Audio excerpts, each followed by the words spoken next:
예, 매주 월요일 장영혁의 마켓 시그널 한국투자증권 법인금융센터 장영혁 팀장님의 시각을 듣는 날입니다. 팀장님 어서 오십시오. 네, 안녕하세요. 이제 언택에서 컨택으로 소형주에서 대형주로 지난주에는 뭐 삼성전자 필두로 해서 글로벌 증시도 말씀드렸지만 대형주가 이제 떠오르는 그런 양상이 됐는데요. 네. 과연 그 구도가 계속될까? 이번 주도 관심사입니다. 네, 뭐 준비한 내용 처음부터 이제 하나씩 살펴보도록 하죠. 예. 뭐 취업자 수가 비농업 취업자 수가 뭐 오류가 섞여 있다, 뭐 얼마나 섞여 있는지 모르겠습니다만 발표된 거 보고 사실 적지 않게 놀랐던 게 사실입니다. 지난 4월달 대비해서 더 악화되는 수준으로 봤는데, 그것도 크게 악화되는 수준으로 봤는데 월등히 좋아진 흐름들. 오류가 얼마만큼 섞여서 얼마만큼 찌그러질지 모르겠습니다만 우리가 예상한 것보다 분명히 잘 나올 겁니다. 그러니까 기존 예상치가 5월 비농업 취업자 수가 뭐 750만 정도 감소. 줄어드는 걸로 봤는데 네. 250만 증가가 떴고, 실업률 같은 경우에는 19% 정도 나올 걸로 봤는데 13.3%가 나왔으니까 여기서 일부 뭐 오류값 수정한다 하더라도 전월 대비 뭐 어느 정도 생각한다라고 하면은 이 예상치 나온 것보다는 월등히 잘 나오긴 할 겁니다. 통계 오류가 3월부터 계속됐다는 거니까 이제 4월보다 줄어든 거는 맞는 사실이죠. 네, 그럼요. 네. 그래서 우리가 이 락다운 이 조치 들어가고 나서 사실 문 닫는 데가 많으니까 고용이 당연히 떨어졌겠죠. 그래서 지금 경제적인 움직임이 뜨거운 상황이고, 뭐 미 항공주들 오르는 건 보셔서 아시겠습니다만 뭐 거침없이 올라가고 있습니다. 그래서 이런 부분들 빗대서 본다라고 하면 여전히 뭐 우려했던 피크아웃, 뭐 이게 코로나 위기는 뭐 정점은 지났다라고 보는 시각에서는 큰 무리가 없다라고 보고 있고요. 뭐 시장 들어와서 한번 보면 사실 지수가 이렇게 뜨겁게 올라갈 거라고 보지 않았었던 이유는 삼성전자 하이닉스로 안 쏠리던 시장이었기 때문에 그런데요. 지난주에 지수가 아주 뜨겁게 올랐습니다. 1등 공신이 누구일 것 같으세요?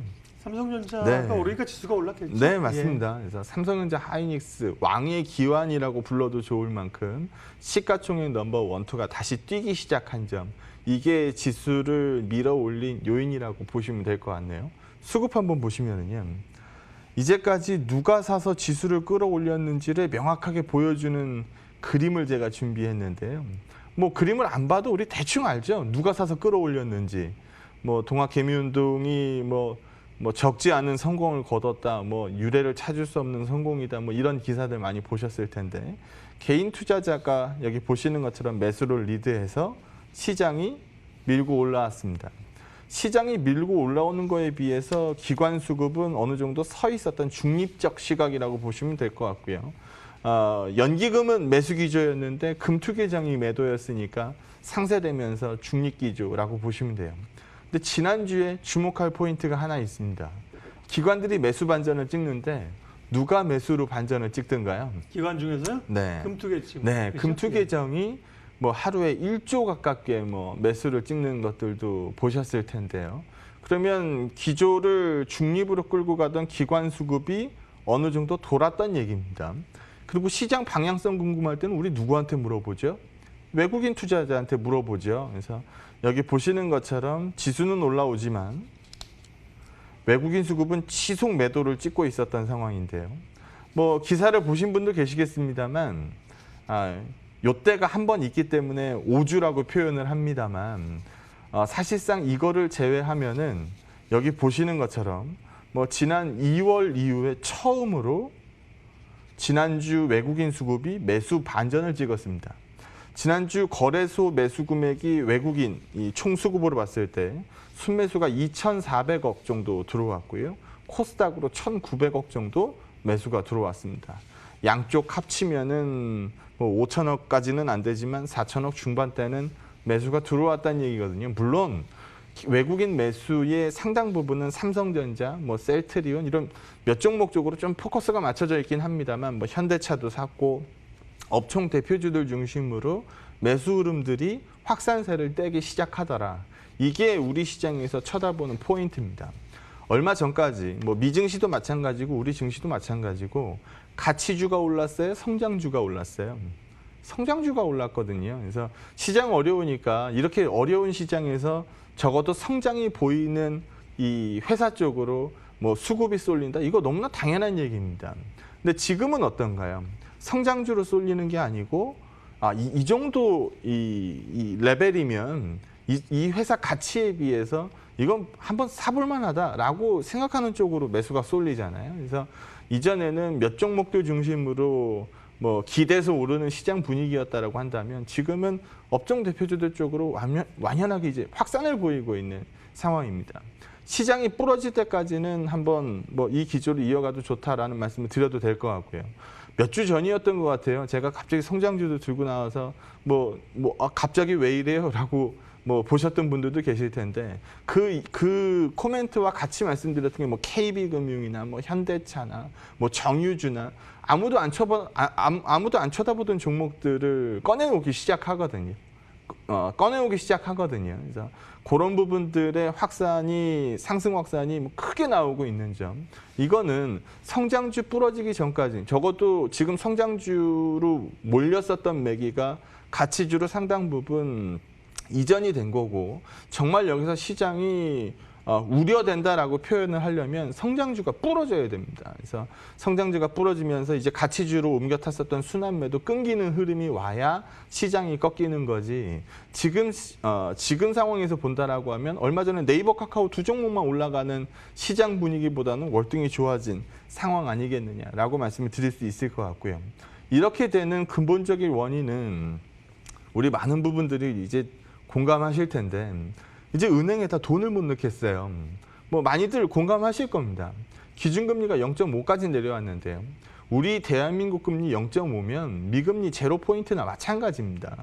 우리는 뭐 기축통화국이 아니기 때문에 뭐 우리가 재정정책을 쓸 수 있는 여력이 얼마나 될지 모르겠습니다만 적어도 우리가 갖고 있는 체력 대비해서는 기준금리 상당 부분 밀어놨다라는 거죠. 그래서 여기 보시는 것처럼 기준금리가 뭐 바닥을 모르고 지금 내려간 상황이고요. 지금 여기서 뭐 금리가 더 빠진다라고 뭐 보는 시각도 있지만 무리라는 시각도 분명히 존재하는 건 사실인데 여기 보시는 것처럼 예탁금은 빠른 속도로 뛰어 올라오고 있습니다. 소위 말해서 예전에 뭐 부동산 쪽으로 돈이 뭐 올려 들어간다 이런 그림도 아닌 거고요.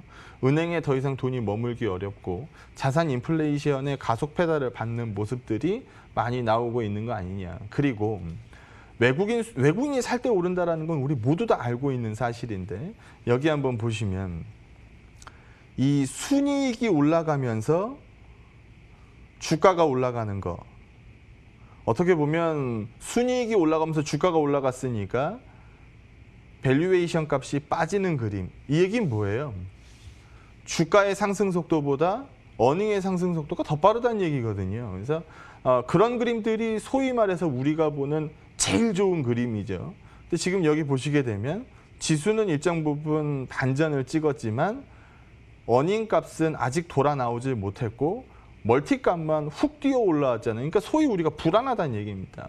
근데 만약에 이 그림에서 어닝 값이 반전을 보이기 시작하면 멀티 값이 떨어지기 시작하면 부담을 떨궈내게 될 거고 그런 그림에서 외국인이 추가적으로 매수를 찍는 그림. 이게 지금으로서는 가장 쳐다볼 수 있는 뭐 어떻게 보면 가능성이 가장 높은 향후 수급 흐름이 아니겠느냐.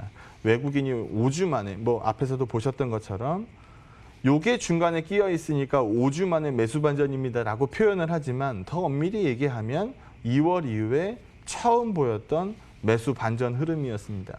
수급의 반전이 어느 정도 보여지고 있는 그림. 개인이 사서 끝까지 올라갈 수는 없지만 기관과 외국인이 가세했을 때는 추가적인 상승이 분명히 나옵니다. 그래서 그런 쪽으로 무게감을 조금 옮겨도 되지 않겠느냐라고 판단합니다.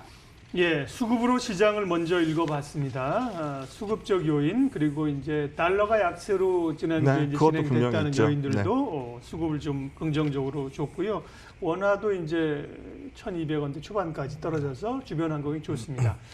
자, 그러면 지난주도 이제 고민했던 건데요. 소위 이제 언택의 쏠림이 그동안 못 올랐던 종목들로 인해서 쭉 한 바퀴 돌았잖아요. 지난주는 이제 양쪽을 같이 가져가는 그런 투트랙 바벨 전략을 주셨는데 이번 주는 종목 어떻게 고민해야 됩니까? 뭐 종목 얘기를 이제 더 활발하게 할 시점이 된 거죠. 그래서 뭐 우리가 이제 하나씩 살펴보면 먼저 반도체에서부터 얘기 한번 해보겠습니다. 예.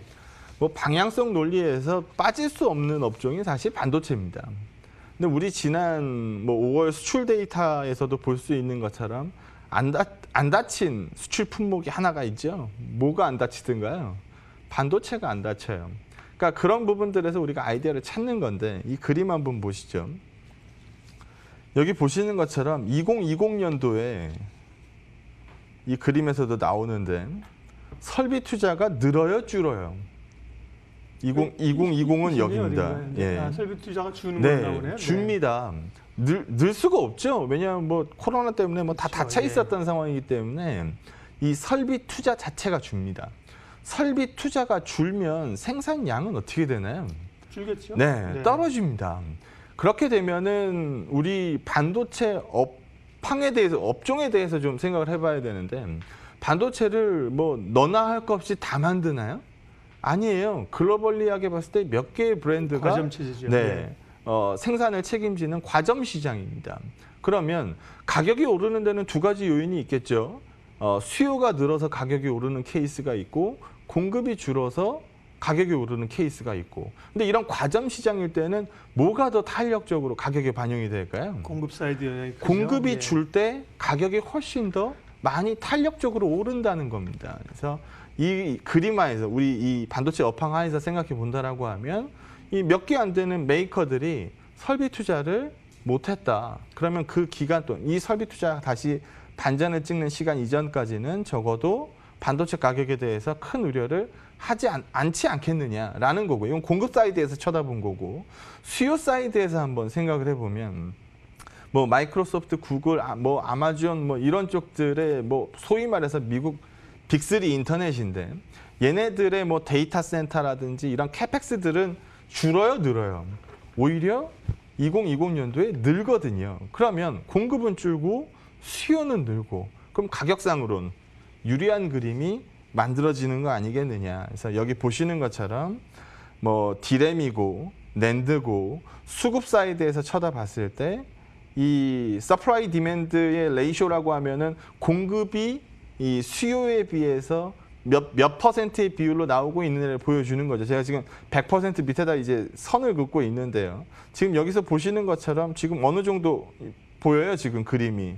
로스로 보입니다. 그래서 어느 정도 설비가 늘기 전까지는 반도체 쪽으로 긍정적 그림들을 그리는 시점을 생각하는 게 맞지 않겠느냐. 그래서 뭐 우리 삼성전자 하이닉스면은 이게 우리나라에 있으니까 망정이지 다른 나라에 있었으면은 절대 이 가격을 받지 않을 종목들이거든요. 그래서 이런 부분들 쪽으로 시장의 매기가 쏠리기 시작했다라는 점 긍정적으로 볼 수 있을 것 같고요.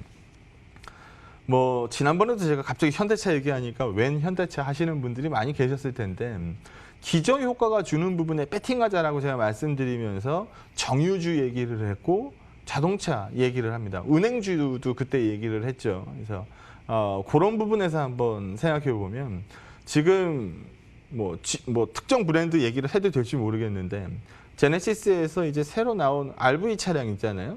그거 지금 뭐 신청 집어넣으면 6개월 이상 걸린다 하더라고요. 뭐 미국에서도 이제 런칭 앞두고 있는 상황이고 사전 예약이 뭐 어마무시하게 찍히고 있다라고 얘기를 많이 하던데 그러면 신차 효과도 신차 효과 뭐 될 수 있겠지만 더 우리가 크게 얘기할 수 있는 건 뭐예요?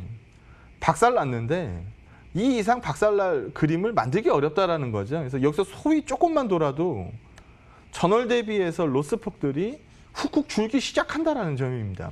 만약에 전년도 수치를 회복한다라고 하면 여기까지 반전이 나오는 거고요. 전년 대비 좋아진다라고 하면 여기까지 반전이 나오는 겁니다. 그러면 바닥을 만들어냈었던 레벨에서 좋아지는 레벨 폭에 대한 기대 이 구간 자체가 굉장히 크다라는 얘기죠. 그래서 기저 효과가 주는 플러스 효과에 대해서 배팅할 수 있는 종목들을 찾아보자라고 뭐 은행, 뭐 자동차, 정유 뭐 이런 것들 내세웠는데요. 충분히 말이 되는 스토리 아니겠느냐라고 보고 있는 거고요. 뭐 뭐니 해도 우리 내수 시장 요즘 신차들 많이 보이지 않습니까? 그래서 경기 어렵지만 경기가 또 반전을 보일 때 뭐 신차 효과에 대한 기대감들 충분히 얘기할 수 있으니까 뭐 현대차도 요즘 적지 않게 수급이 잡힙니다. 그래서 뭐 시가총액 상위에 포진해 있는 대표 종목이기도 하죠. 그래서 이런 쪽으로 맥이 돌아오는 부분이라든지 아니면은 그럼 네 말대로 하면은 네이버 카카오는 그럼 부러지는 거냐? 네이버 카카오가 부러지면 시장이 끝납니다. 성장주가 이제 타격을 받기 시작하면 시장이 이제 밀리기 시작한다는 이 소리거든요. 성장주가 꺾이면 가치주 쪽으로도 조만간 수급이 중단될 수밖에 없습니다. 그래서 그런 그림 하에서 한번 보면 그림이 좀 작아서 안 보이실 텐데 이 파란색 선하고 예. 이 막대기하고만 한번 보죠. 그러면 한번 같이 기울기를 한번 볼까요? 이렇게 그려져 있어요. 이 그림이거든요. 높낮이의 차이가 있죠. 이 그림을 한번 보시면 이 구간을 한번 보시면 올라가는 이 구간이 없으니까 주가가 정체가 되죠. 그리고 오히려 영업이익 값이 빠지니까 주가는 급락을 합니다. 근데 최근 이 어려운 국면에서도 영업이익률이 영업이익이 뛰는 구간이 오니까 주가는 퀀텀 점프를 하거든요. 그럼 여기서 우리가 하나 힌트를 잡을 수 있죠. 네이버의 영업이익이 떨어지기 시작하면, 그러니까 영업이익이 꺾이기 시작하면 주가는 좀 타격을 받을 거라는 겁니다. 근데 우리 지금 가만히 한번 생각해 보자고요.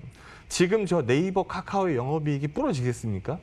지금 분위기에서 안 부러진다는 얘기죠. 네, 그래서 우리가 뭐 재택근무니 뭐니 뭐 이러다 말겠지 했는데 지금 하나의 큰 이 물줄기가 된 것처럼 우리가 이번에 코로나를 겪으면서 미래에 있을 일들의 상당 부분 당긴 효과들이 있거든요. 그래서 그런 맥락에서 쳐다본다라고 하면 네이버의 영업이익도 여긴 뭐 더 드라마틱하게 나왔는데 이거 오른쪽이 이제 영업이익이죠. 네네네. 똑같이. 예. 이거는 카카오의 이 영업이익하고 주가 추이를 보여드리는 네. 건데 여기 한번 보시게 되면 지금 이 컨센서스 대비해서 뭐 월등히 잘 나오고 있잖아요. 여기 보시는 것처럼 영업이익이 뭐 수직으로 솟고 있는데 그러면 이 그림이 부러지기 전까지 어느 정도 시장에서 유지될 거 아닙니까? 라는 그림을 생각해 볼 수 있다라는 거죠. 그래서 이런 맥락에서 쳐다본다라고 하면 네이버 카카오가 당장 부러진다고 얘기하기도 어렵고 이제 머리를 들기 시작한 삼성전자 하이닉스가 부러진다고 보기도 어렵고 그러면 바벨을 계속 들고 갈 수밖에 없는 거 아니냐라는 부분이고요. 삼성전자, SK 하이닉스를 얘기를 안 할 때는 지수 속도에 대해서는 얘기를 할 수가 없어요. 근데 삼성전자 하이닉스가 뛰기 시작하면 지수는 분명히 뜁니다. 그래서 이 부분에 대해서 첫 번째 아이디어를 갖고 가셔야 될 것 같고요. 성장주와의 바벨을 생각한다라고 하면 네이버, 카카오 뭐 절대 빠질 수 없을 것 같고요.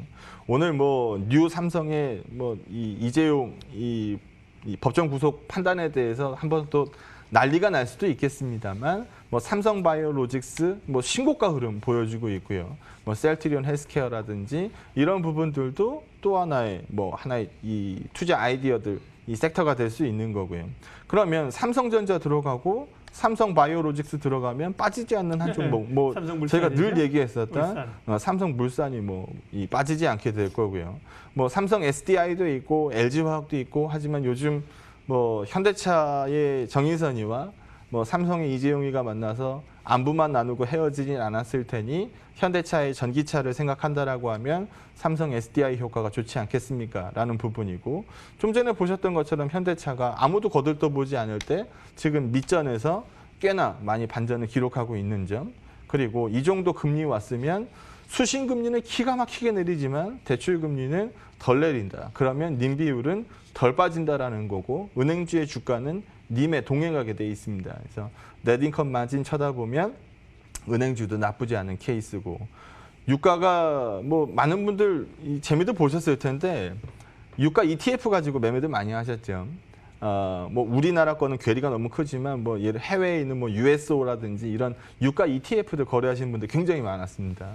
지금 유가가 어느새 7월 인도분 WTI 기준으로 40불입니다. 우리가 예전에 뭐 마이너스 유가가 어쩌고 저쩌고 얘기했었던 게 불과 얼마 전 일인데 그때 제일 많이 타격받았던 게 정유주입니다. 이고 있는 이 재고분에 대해서 로스를 반영을 해야 되니까 주가가 이렇게 올라오면 로스를 반영할 때는 평가손이거든요. 재고 평가손입니다.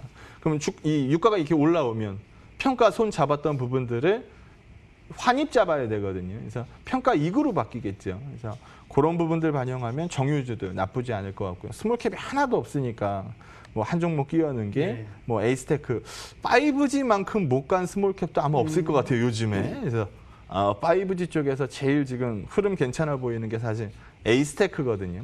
얼마 전에 얘네들이 CB를 찍더라고요. 가만히 쳐다보니까 뭐 굵직굵직한 운용사들이 다 CB에 이 CB를 받아서 들어갔는데 쿠폰이 제로입니다. 그럼 쿠폰이 제로인 CB 쿠폰을 도대체 왜 받아갈까를 한번 생각해 보시면 어디에 베팅했는지가 딱 눈에 나올 것 같거든요. 주가 상승에 베팅하고 있다는 소리죠. 그래서 5G 쪽에서 에이스테크라든지 이런 부분들을 적절히 섞어서 뭐 완벽히 가치주로 쏠린 포트도 아니고 뭐 완벽히 성장주로 쏠린 포트도 아니고 지금은 어느 정도 바벨을 섞어서 끌고 가야 되는 시점 아니겠느냐. 만약에 이러다 성장주로 다시 쏠린다라고 하면 가치주 줄이면 되는 거고 뭐 성장주가 어느 정도 더 뭐 타격을 받는다라고 하면 성장 줄여서 가치를 조금 더 받으면 되는 거고 뭐 이쪽이다 저쪽이다 정확히 평가할 수 없는 시점이라고 한다면 바벨을 유지하는 전략을 계속 말씀드려야 될 것 같습니다. 예, 지난주와 함께 투트랙으로 가는 포트폴리오 제안해 주셨고 종목까지 언급을 해주셨습니다. 예, 월요일입니다. 쭉 말씀하신 거 전략 마무리해 주십시오.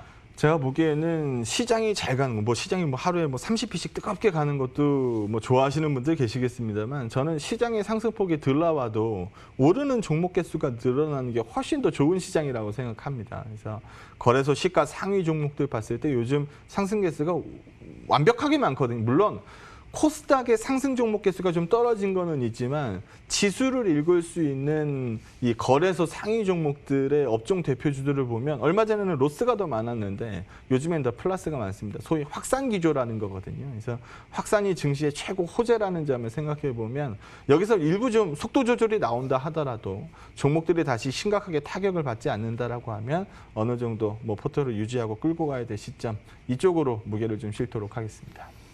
예, 월요일 장영혁의 마켓 시그널 한국투자증권 장영혁 팀장님 함께했습니다. 수고하셨습니다. 네, 고맙습니다.